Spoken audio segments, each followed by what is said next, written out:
행복하십니까? 같이 고백합시다. 믿음은 내 안에 있습니다. 아멘. 의인은 무엇으로 삽니까? 아멘. 믿음은 어디서 옵니까? 아유, 잘하시네요. 예, 아유, 너무 똑똑하십니다. 예, 믿음은 들으면서 나고 들음은 하나님의 말씀에서 납니다. 믿음의 정의하면 보통 히브리서 11장 생각하시면 돼요. 히브리서 11장 1절에 믿음은 바라는 것들의 실상이라고 그래요. 그러니까 바라는 것과 실상은 똑같은 건 아닙니다. 예, 바라는 건 바라는 거고 그것의 실상이 뭐냐면 믿음이고요. 믿음은 보이지 않는 것들 뭐예요? 증거입니다. 그게 바로 믿음이에요. 오늘 믿는 것과 믿음에 대해서 제가 얘기를 좀 나눌 건데 하나님은 믿음으로 사는 것을 기뻐하십니다. 그리고 하나님은 성령을 주심으로 말미암아 누구나 믿음을 주셨고요. 누구에게나 기름 부음을 주셨고요. 하나님이 주신 것들을 알 수 있는 지각과 지식도 다 부어 주셨습니다. 아멘. 그러므로 말미암아 우리가 믿음을 발휘할 수 있는 것입니다. 예. 믿음이 생기면요, 뭐가 변화가 나타날까요? 삶이 변하기 시작합니다. 왜냐하면 말씀이 영이고 생명이거든요. 말씀을 믿으면 생명이 나타나는 거예요. 요한복음에도 얘기하고 있지만 그 안에 생명이 있었으니 이 생명은 사람들의 보다 빛이라고 하거든요. 그러니까 삶의 어두웠던 부분이 점점 거쳐져서 빛으로 반짝이기 시작합니다. 왜?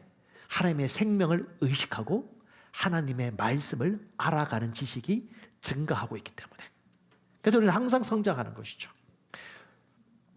삶은요, 감정으로 보지 말고 말씀으로 정확하게 보셔야 됩니다. 말씀은 감정을 뛰어넘습니다. 자, 하나님은 믿음을 기뻐하십니다. 아멘. 자, 우리 말씀만 같이 보도록 하겠습니다. 요한복음 6장 47절입니다.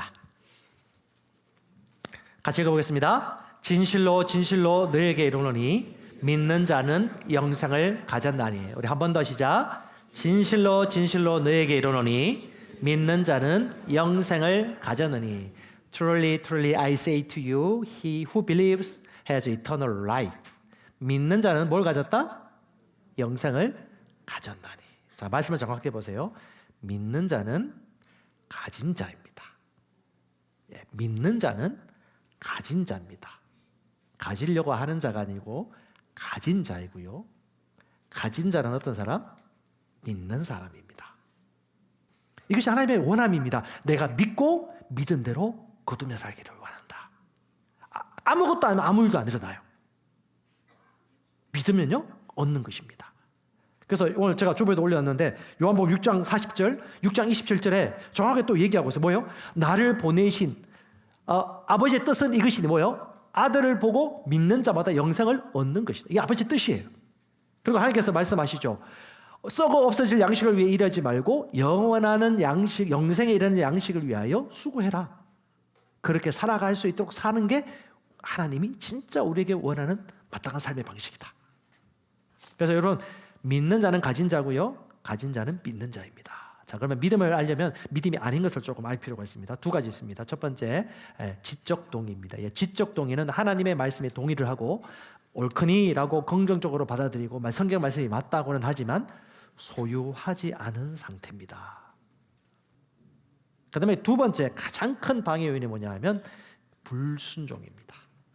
생각보다 하나님의 말씀을 알고 이렇게 해야 된다는 건 알겠는데 자기의 의지로 선택하고 결단하는데 상당히 주저하고 무먹거리는 사람이 생각보다 많더라고요.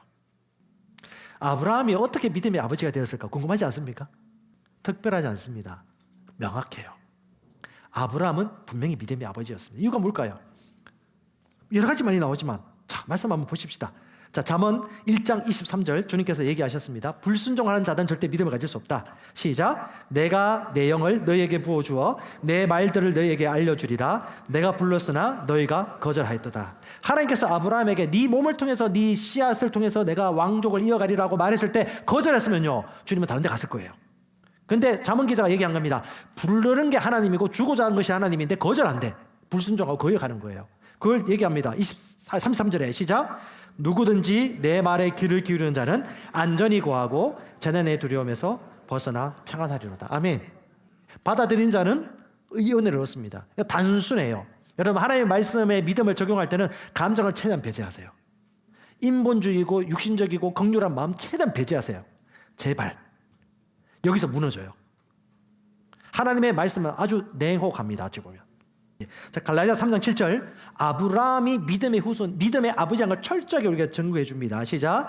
그런즉 믿음으로 말미암은 자들은 아브라함의 자손인 줄 알지어다. 아멘. 예, 믿음의 사람은 아브라함의 후손입니다. 왜? 아브라함은 믿음의 사람이었거든요. 이게 믿음의 아비가 되는 겁니다. 3차원 세계에서 믿음이 어떻게 발휘됐는지를 머리로 알기보다도 말씀을 통해서 정확히 알면 좋습니다. 자, 그 다음 갈라디아서 3장 9절에도 믿음으로 말미암은 자는 믿음이 있는 아브라함께 뭘 받는다? 아브라함의 복을 받는다. 자, 그럼 이 복 받는 게 복주세요 해서 복 받는 게 아니에요. 말씀을 믿기 때문에 얻는 것입니다. 아멘. 이 원리는 똑같습니다. 항상 이 분야에 대한 말씀이 있고 저 분야에 대한 말씀이 있어요. 하나님은 모든 분야에 있어서 말씀을 주십니다. 자, 창세기 15장 6절 가봅시다. 아브라함의 믿음. 자, 이 말씀은 여러분 잘 아시는 말씀인데요. 다 아셔야 됩니다. 같이 읽겠습니다. 아브라함이 주를 믿으니 그분께서 그것을 그에게 의로 여기시고. 다시 한번. 아브라함이 주를 믿으니 그분께서 그것을 그에게 의로 여기시고. 자, 그럼 질문 하나 하겠습니다. 사랑하는 형제님, 아브라함이 주를 믿었다. 이 말이, 주를 믿는단 말이 무슨 말일까요? 아브라함이 주를 믿으니. 자, 그러면 여러분 성경으로 돌아가시면 돼요. 앞에 4절에 정확하게 얘기합니다. 네 몸에서 날 자가 네 상속자가 되리라 하는 그 말씀을 믿는다는 것입니다. 그러니까 주를 믿는다는 말은 뭐예요? 주님과 그분이 하신 말씀을 신뢰한다. 그리고 그 하신 말씀이 반드시 될 것을 전혀 의심하지 않는다는 것이 주를 믿는다는 것이고, 주를 경외한다는 것은 말씀을 실행한다는 것입니다. 하나님을 경외한다고 하는데 하나님 말씀 저리 지쳐놓고 그냥 살아요. 그럼 하나님을 경외하는 것이 아니죠. 그래서 하나님께서 그 말씀 그대로 역사하십니다. 창세기 21장입니다. 아브라함은 하나님 말씀하신 대로 다 믿었습니다. 그러자 놀랍게 역사하시죠. 시작. 주께서 친히 말씀하신 대로 사라를 찾아오셨고 주께서 친히 이르신 대로 사라에게 명하셨으므로. 아멘. 자, 말씀하신 대로 행하시고 이르신 대로 실제가 나타나게 하셨습니다. 자, 믿는 것과 믿음의 차이 여러 가지가 있겠지만, 이때블 켄yon 목사님은 여러 가지 정의를 했는데, 첫 번째, 아까도 얘기했지만, 하나님의 말씀을 행하는 것이 믿는 것이고요. 믿음은 그 결과입니다. 자, 창세기 22장 18절 말씀 있는 거 들어보세요. 같이 읽겠습니다. 내 씨 안에서 땅의 모든 민족이 복을 받으리니 이는 너가 내 음성에 순종하였기 때문이라. 단순하죠?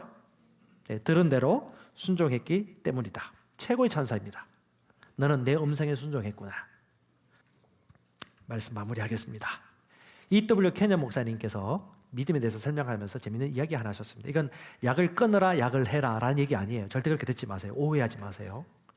약을 필요할 때도 있고 안 할 때도 있지만 E.W. 켄yon 목사님이 뭘 말하고자 하는지를 이렇게 얘기하고 있습니다. 목사님, 제가 말씀 듣고 다 행했는데 여전히 저는 아픕니다. 그때 E.W. 켄yon 목사님이 이렇게 얘기합니다. 약을 드시고 계신가요? 네. 그럴 때 이제 E.W. 켄yon 목사님이 얘기합니다. 당신이 고백한 것과 당신의 행동은 일치하지 않는군요. 라고 하면서 이렇게 합니다. 믿음은 말씀과 일치한다. 믿으라고 말하는 말은 말이 나와도 믿음이란 단어는 말이 나오지 않는다고 켄yon 목사님이 얘기해요. 그래서 뭔 얘기하냐면 믿음이란 단어가 두 번인가 거의 이 단어는 별로 나오지 않는다라고 하면서 왜 믿으라는 말은 많이 하지만 믿음은 별로 없었을까? 유대인들은 믿음이 없었기 때문에 믿어야 됐다. 믿어야 되기 때문에 믿으라고 한 거야. 예수께서 갈릴리 바다를 타고 가다가 이 믿음이 적은 것 같더라. 믿음이 없느냐? 왜요? 믿음이 있으면 그 얘기 왜 해? 믿음이 없으니까 뭐예요? 믿으라고 하는 거죠. 저도 기도합니다. 중보 기도도 하고 나를 위해 기도하기도 하고 아픈 자를 위해 기도하기도 하고 어떤 상황에 처한 살면서 제가 기도합니다. 대신 해주세요라고 기도는 안 해요. 하나님의 말씀이 이렇게 될 것을 믿고 감사로 저는 알려지게 합니다. 근데 저는 중보 기도할 게 많이 없어요. 왜냐? 내 믿음으로 해결할 수 있는 영역이 많기 때문에. 근데 또 같이 중보해야 될 게 많아요. 근데 계속 기도 부탁하는 사람이 있어요. 자기 믿음을 사용 안 해서. 근데 그 시간이 갈수록 어떻게 해요? 줄어들어야 돼요. 억지로 말하지 말라는 얘기 아니에요. 하세요. 자기가 알아요. 자기가 억지로 하는 얘기 율법이 아니라니까요. 자기가 알아 이게. 자, 말씀 하나 보고 마무리하겠습니다. 이사야 32장 17절입니다. 성경 있는 분들 보세요. 이사야 32장 17절. 의의 일은 화평이 되며 의의 결과는 영원토록 평온함과 확신이 되리라. 다시 읽겠습니다. 의의 일은 화평이 되고 의의 결과는 영원토록 평온과 확신이 되리라. 다른 말로 믿음입니다. 믿음 뭐예요? 확신과 평강입니다. 로마서 1장에 얘기하죠. 복음에는 하나님의 의가 나타나서, 복음을 알면 알수록 하나님의 의가 나타나요. 내가 의란 걸 알아요. 의의 말이 역사한다는 걸 믿어요. 그래서 의가 말하는 겁니다. 그래서 어떻게 해요? 그 의로 말미암아 믿음에서 믿음에 이르게 한다. Face to face. 믿음에서 믿음, life to life, 생명에서 생명으로 계속해서 올라가요. 생명이 있기 때문에 확신하는 것이죠.